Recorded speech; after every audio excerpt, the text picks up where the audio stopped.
Please give an energetic and warm welcome to the one and only Jaya Kishori ji.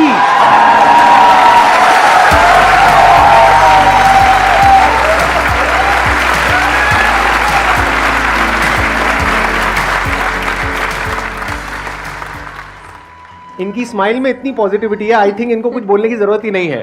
अगर ये पूरे session में यहाँ पर सिर्फ बैठ करके स्माइल करती रहे तो आई थिंक ये सेशन बहुत अच्छा हो जाएगा. इनका एक मोटिवेशनल चैनल भी है. इनफैक्ट आपकी कुछ वीडियोस देख करके मैं खुद मोटिवेट हुआ हूँ, and I am not kidding.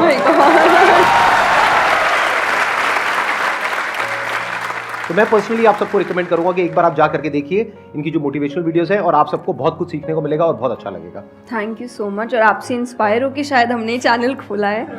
तो मुझे तो लग रहा है मुझे मिल गया उसका अवार्ड कि आप उसको देखते हैं और सुनते हैं. Thank you so much. बहुत बड़ी बात है ये. यूट्यूब पे या इंटरनेट पे देखना एक अलग होता है, और जब आप फिजिकली वो चीज़ को फील कर सकते हैं, एक्चुअली एक ऑरा होता है, एक वाइब होता है, वो आपको फेस टू फेस ही मिल सकता है. तो आप सब बहुत लकी है. आज मैं भी लकी हूँ कि मुझे वो ऑरा, वो वाइब महसूस करने को मिल रहा है जो हम यूट्यूब पे ऑल टाइम देखते रहते हैं. और आज तो आप डबल लकी हैं क्योंकि मेरे साथ साथ आपको इनको भी सुनने का मौका मिल रहा है.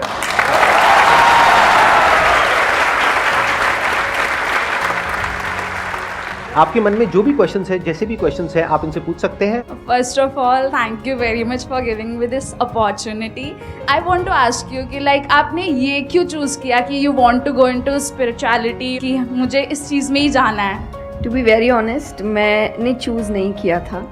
इस स्थान ने मुझे चूज़ किया था, क्योंकि मैंने शुरुआत 6 साल की उम्र से की थी.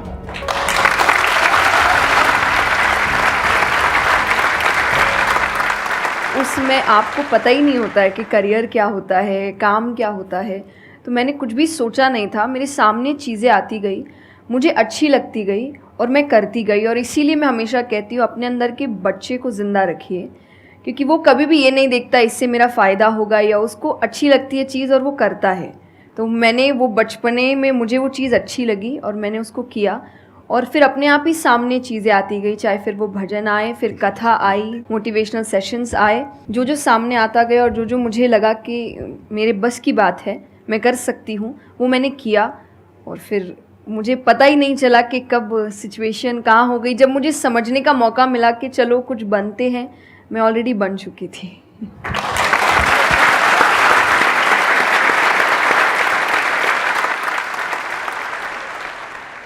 मेरा क्वेश्चन कंसंट्रेशन पावर को लेके है, या दूसरी तरह से बोल सकते हैं अवेयरनेस को लेके. जैसे किसी भी काम पे जो ध्यान लगाने की कैपेबिलिटी होती है वो डिफ़र करती है पर्सन टू पर्सन. मुझे पूछना था क्या कोई इसका बायोलॉजिकल बेसिस भी है, या सिर्फ प्रैक्टिस पे डिपेंड करता है कि किसी की प्रैक्टिस थोड़ी कम है और किसी की ज़्यादा. कई ऐसे एक्सरसाइजेज है जो आपको हेल्प करती है कंसंट्रेशन के लिए. तो जो मैं एक्सरसाइज फॉलो करती हूँ वो लिसनिंग प्रैक्टिस है, कि मैं सोने से पहले या सुबह उठ के कुछ देर 5 मिनट्स 10 मिनट्स में बिल्कुल शांत माहौल में और मैं साउंड सुनने की कोशिश करती हूँ.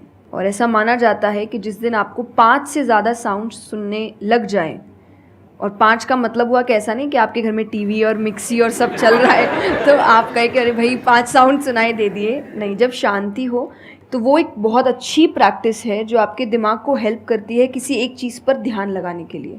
तो आप ऐसे कंसंट्रेशन पावर के एक्सरसाइजेज होती कर सकते हैं, और जो मैं करती हूँ मैंने आपको बताया, मैं रोज़ करती हूँ. अभी तक मैं 3 से आगे बढ़ी नहीं हूँ, लेकिन आई होप जल्दी 5 आवाज़ों से ज़्यादा सुनाई देने लग जाए.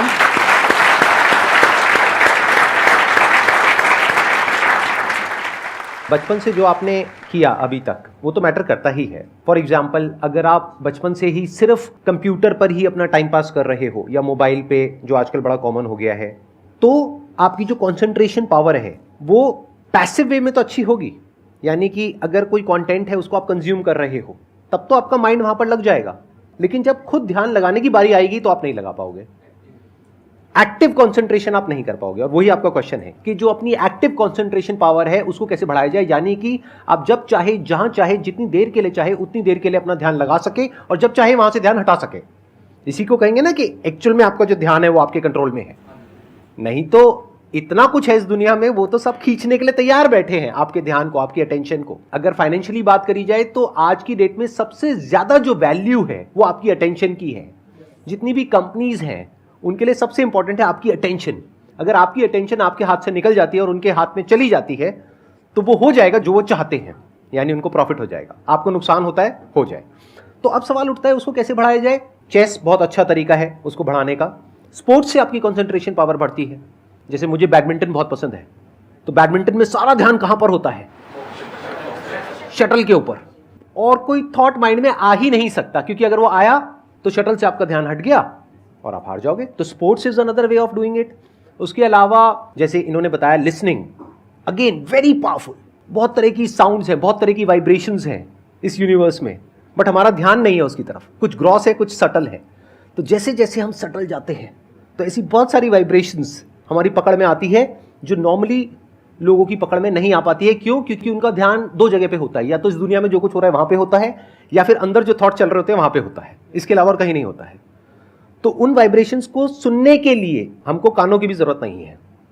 इवन विदाउट योर ईयर्स, अपने कान बंद करके भी आप सुन सकते हो उन साउंड्स को। तो शुरुआत वहां से करो, धीरे धीरे आप देखोगे आपका जो ध्यान है वो आपकी पकड़ में आने लग जाएगा।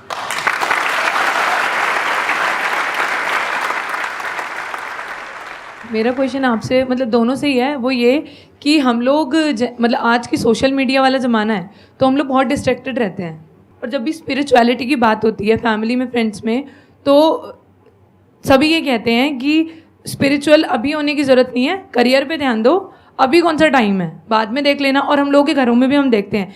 तो मैम ये चीज़ कैसे, मतलब उनको कैसे समझाई जाए कि ये चीज़ कितनी इम्पॉर्टेंट है और उसकी इम्पोर्टेंस क्या है?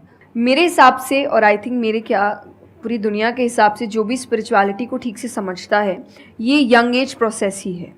जैसे अगर आप रिलीजियस वे में भी सुने तो भगवान को हम कुछ भी चढ़ाते हैं वो फ्रेश होता है। प्रसाद है, फूल है, कुछ भी एक दिन दो दिन पहले नहीं होता। तो हम खुद इतने पुराने होके क्यों फिर अपने आप को चढ़ाते हैं? जब आप रिजिड हो चुके हैं, जब आपको आगे कुछ काम खास करना नहीं है, आप रिटायर हो चुके हैं, तब आप उस स्पिरिचुअलिटी का करेंगे क्या? आपकी लाइफ में कोई चैलेंजेस होंगे ही नहीं जब सामना करने के लिए। तो स्पिरिचुअलिटी मतलब सिर्फ पूजा पाठ नहीं होता। मंत्र, जैसा मैंने लिसनिंग एक्सरसाइज बताई, वैसे ही मंत्र चैंटिंग भी एक बहुत बड़ी एक्सरसाइज है कि आप मंत्रों का उच्चारण करते हैं मेडिटेशन में, क्योंकि जो पावर, जो वाइब्रेशंस वो साउंड रखते हैं वो आई थिंक दुनिया में और कहीं नहीं है। तो वो आपके करियर के लिए, कंसंट्रेशन पावर के लिए, कॉन्फिडेंस के लिए, मेमोरी पावर के लिए, सबके लिए बहुत अच्छा है। तो आपको यही समझाना है कि आप स्पिरिचुअलिटी का मतलब, एक तो पहले ये पर्सपेक्टिव हटा दें कि हम सब त्याग देंगे, हम सब छोड़ देंगे। ऐसा कुछ भी नहीं होता। गीता जी में स्पिरिचुअलिटी का ज्ञान उसको दिया गया है जिसको आगे जाके राजा बनना है। अर्जुन को, उसके पास क्या लग्जरी नहीं है, राज्य नहीं है, पैसा नहीं है, क्या नहीं है। तो अध्यात्म का मतलब कभी भी नहीं होता सब कुछ छोड़ देना, सबके बीच रहना है, पर इस तरीके से रहना है कि वो आप पर हावी ना हो हर चीज़। यही आध्यात्म है, यही स्पिरिचुअलिटी है कि बाहर की चीज़ें यहाँ ट्रबल ना कर सके, बस इतना ही करना है।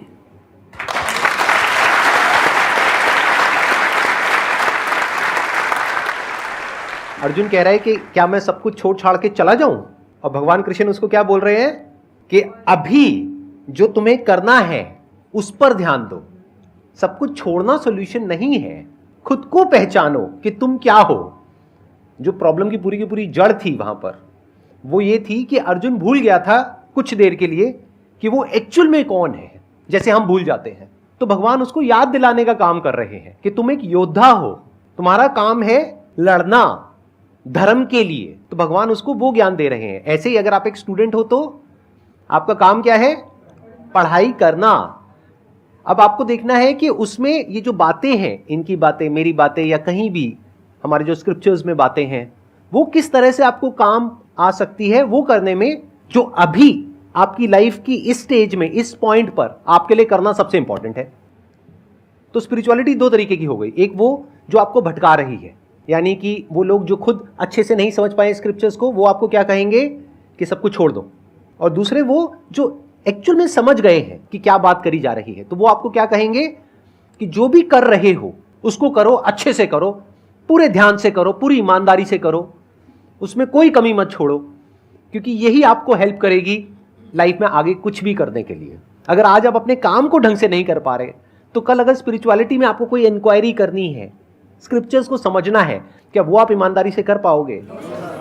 आप अगर अपना काम ठीक से कर रहे हैं, आपके इंटेंशंस अच्छे हैं, आप ऑनेस्ट हैं, आप पेशेंस रख रहे हैं, आप स्पिरिचुअल हैं। तो इसीलिए आपको बस अपना काम, जो उन्होंने सही कहा, एकदम ठीक से ईमानदारी से करना है। क्योंकि अगर यहाँ ईमानदार नहीं, क्योंकि जो आपका काम है, तो फिर कहीं और तो ईमानदारी की फिर बात ही क्या कर सकते हैं हम। मैम मेरा आप दोनों से ही है मेरा क्वेश्चन कि रियल फ्रेंडशिप का एसेंस आज खोते जा रहा है।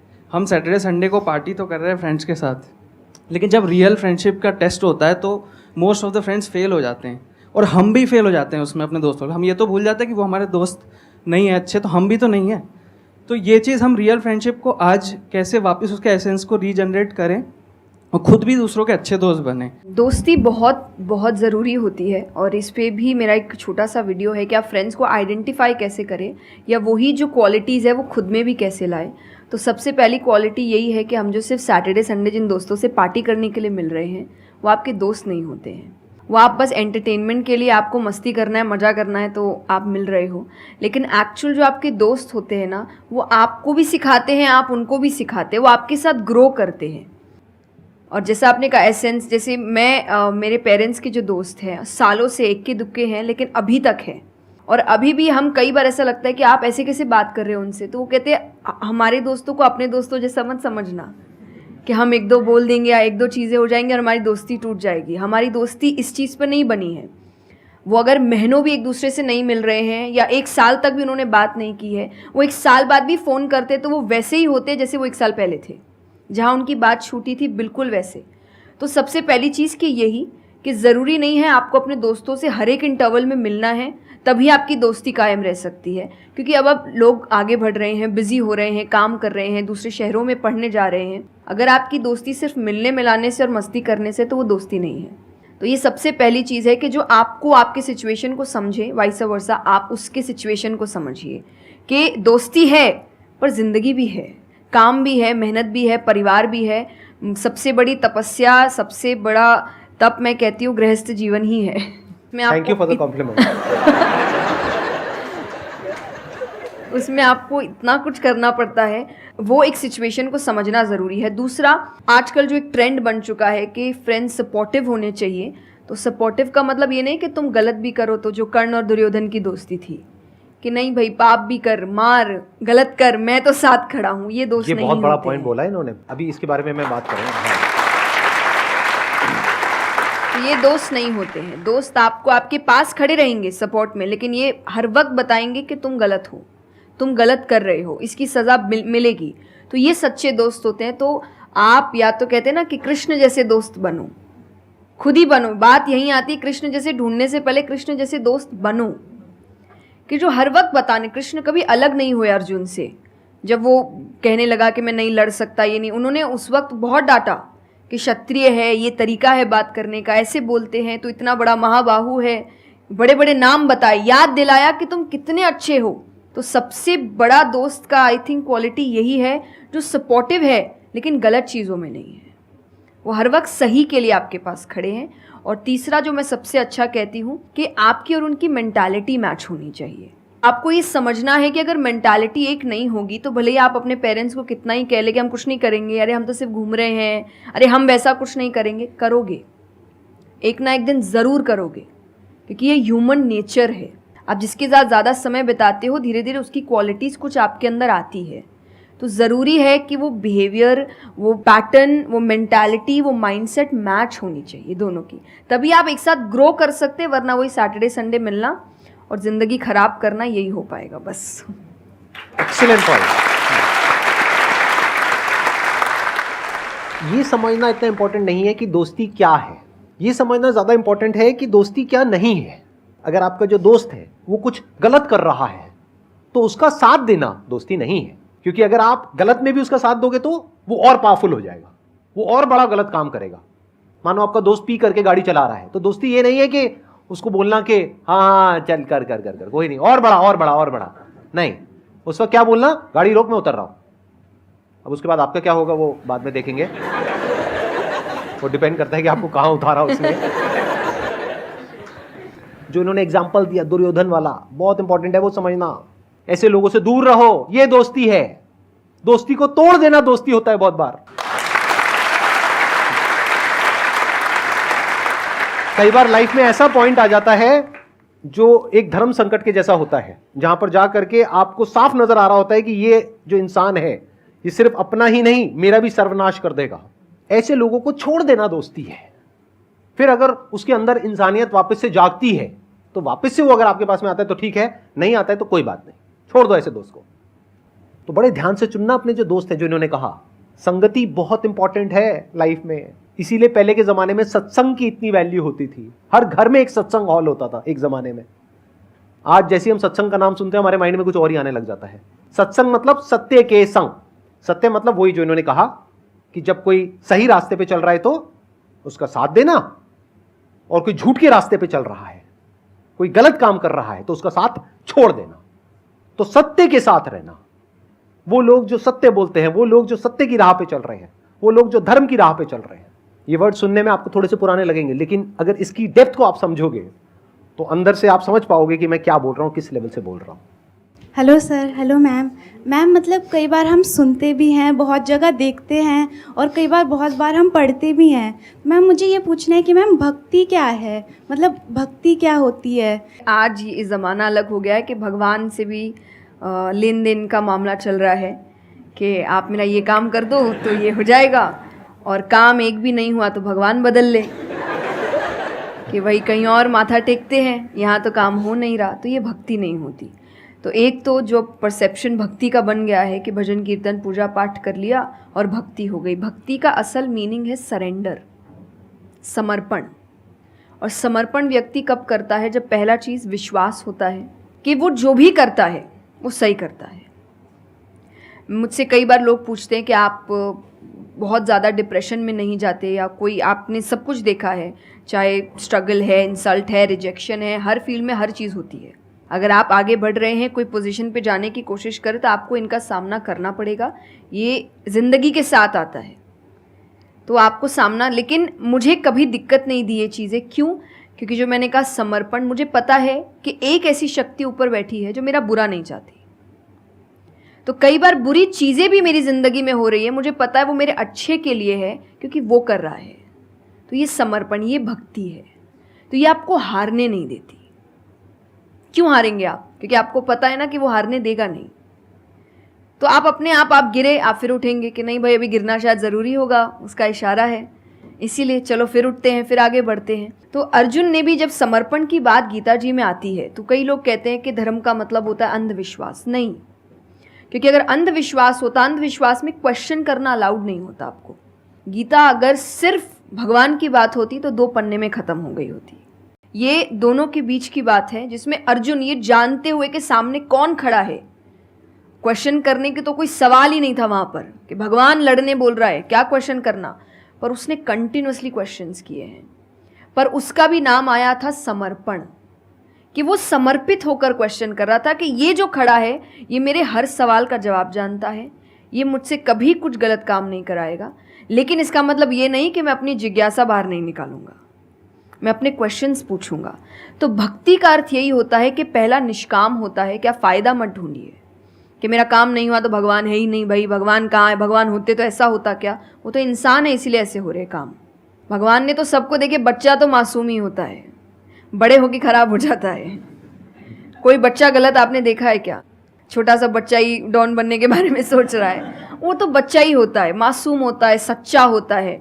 तो भगवान इसलिए कहते हैं बच्चे भगवान का रूप है, क्योंकि वो एकदम प्योर होते हैं। बड़े होने के बाद हम काम खराब करते हैं और नाम फिर हम भगवान का देते हैं, क्योंकि हमको इल्ज़ाम लगाने के लिए लोग चाहिए। ये फेलियर्स के लिए भी, आप फेलियर्स के लिए भी हम कहते हैं मेरा काम अच्छा नहीं था, मेरा समय अच्छा नहीं था, मुझे पेरेंट्स ने सपोर्ट नहीं किया, मेरे पास ये नहीं था। वरना अगर देखा जाए इन्हीं सिचुएशन में कई लोग हैं जो काम करके आगे बढ़ जाते हैं। तो करने वाला तो कर लेगा, नहीं करने वाला इल्ज़ाम लगाएगा। तो वो इल्ज़ाम अभी हमें ऐसे दिखता है एक ऐसा कोई है जो सामने तो खड़ा नहीं है, भगवान लगाओ इल्ज़ाम। एक फ़ोटो है ना इंटरनेट पे कि एक भगवान खड़े, छोटी बच्ची खड़ी है, छोटी बच्ची के हाथ में एक टेडी बेयर है, तो भगवान वो मांग रहे हैं और वो बच्ची बोली मुझे बहुत अच्छा लगता है, मुझे नहीं देना। उसको नहीं पता कि भगवान के पास पीछे एक बड़ा सा टेडी बेयर रखा है और भगवान उसको कह रहे कि बस दे दो और मुझ पे विश्वास रखो कि वो दे दो छोटी चीज़ जो तुमसे आपको वो बुरी लग रही है उस वक्त कि मेरे साथ गलत हो गया या मेरा छोटा काम नहीं हुआ, मैंने तो इतनी पूजा की थी, इतना काम किया था, शायद तुम उस काम के लिए नहीं बने हो, तुम और बड़े चीज़ के लिए बने हो। तो निष्काम क्या है कि आपकी भक्ति निष्काम है, स्वार्थ से नहीं बनी है, तो भक्ति आगे बढ़ेगी। दूसरा सरेंडर, कि मेरे हर सवाल का उत्तर सिर्फ उसके पास है। तो ये दो चीज़ें भक्ति बनाती हैं।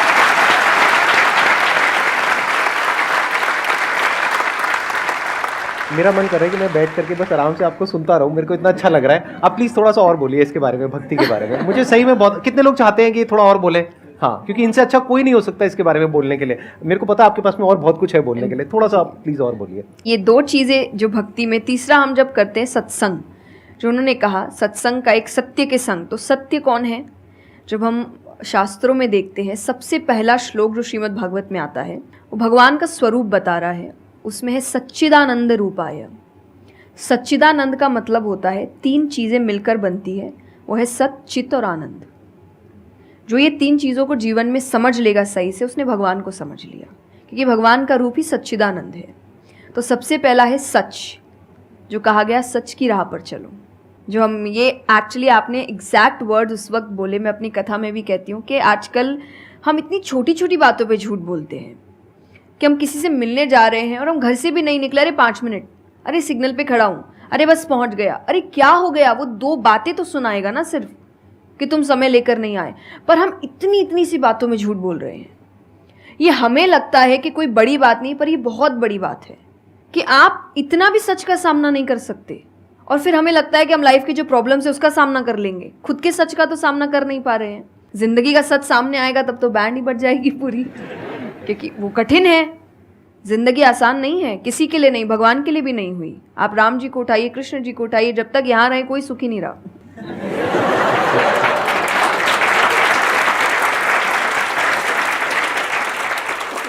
तो सुखी तो कोई नहीं रहा यहाँ पर, आपको सुख खुद ढूंढना पड़ता है, आपको अपना जीवन खुद निकालना पड़ता है अपने चॉइसेस को लेकर। तो इसीलिए पहला सत है। दूसरा चित है, अवेयरनेस। हम अवेयर नहीं हैं चीज़ों को लेकर, हम इग्नोर करते हैं। अवेयरनेस और इग्नोरेंस ये ऑपोजिट्स हो गए कि आप कोई भी चीज़ आपको समझ नहीं आ रही है, नहीं है। मैं अधिकतर नास्तिक लोगों को आप देखिए, उनको अगर पूछे ना भगवान को मानते हैं, तो उनके पास एग्जैक्ट रीजंस नहीं होते कि क्यों नहीं मानते, बस नहीं है, दिखा नहीं, मुझे नहीं दिखा तो नहीं है। तो तुम्हें तो बहुत चीज़ें नहीं दिख रही। मेरे पापा इस पर मैंने एक बार से क्वेश्चन किया था कि बोले तो पापा कैसे जवाब दे? तो पापा बोले उनको पूछना उन्होंने अपने परदादा को देखा था। देखा तो नहीं होगा,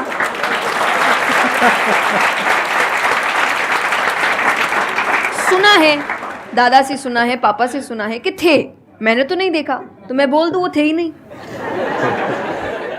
कुछ तो सच्चाई होगी, उसको ढूंढने की कोशिश करो। मैं धर्म के लिए हमेशा कहती हूँ कि आपको ढूंढना पड़ेगा। भगवान, मेरे पापा ने मुझे एक बात कही थी, भगवान मानने की चीज़ है, जानने की नहीं। जानना क्या होता है? पहले इस्तेमाल करें फिर विश्वास करें।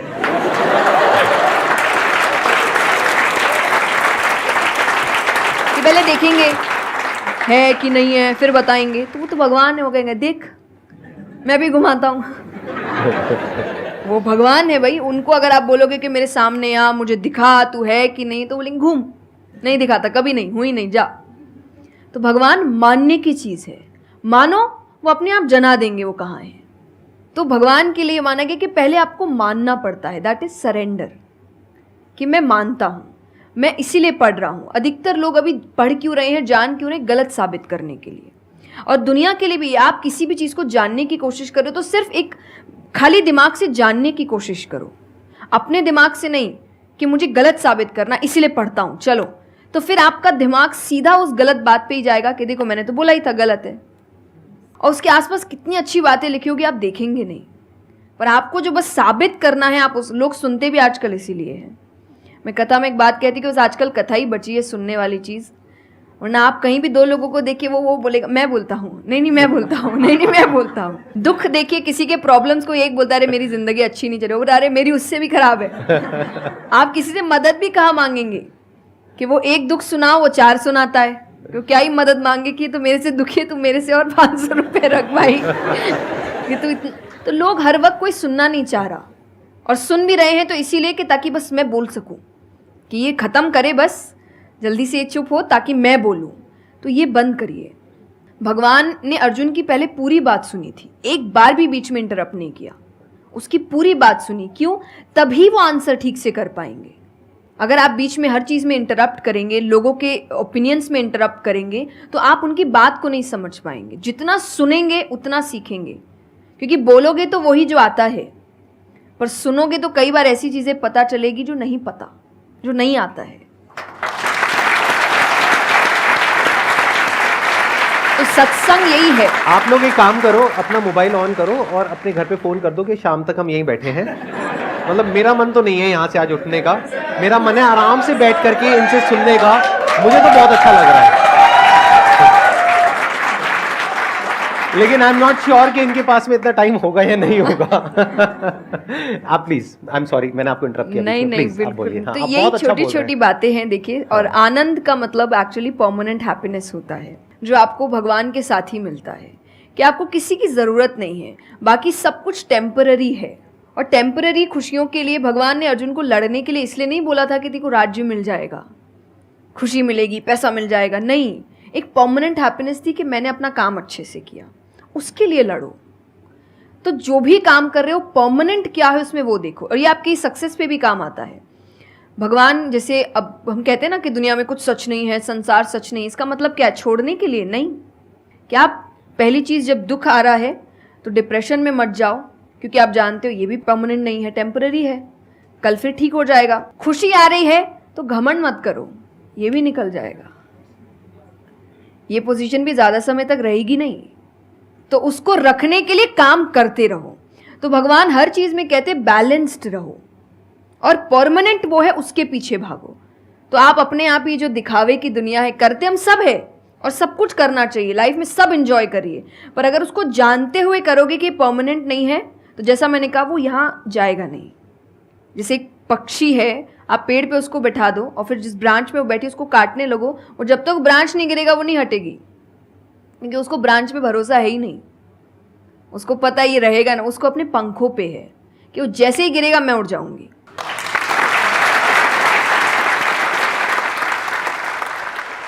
एक सॉन्ग अगर आप प्लीज, उस पे हम एंड कर सकते हैं सेशन को। हाँ, अगर आपको कोई प्रॉब्लम ना हो तो। हाँ प्लीज। मेरा आपकी कृपा से सब काम हो रहा है, करते हो तुम कन्हैया, मेरा नाम हो रहा है। मेरा आपकी कृपा से सब काम हो रहा है। बहुत बढ़िया।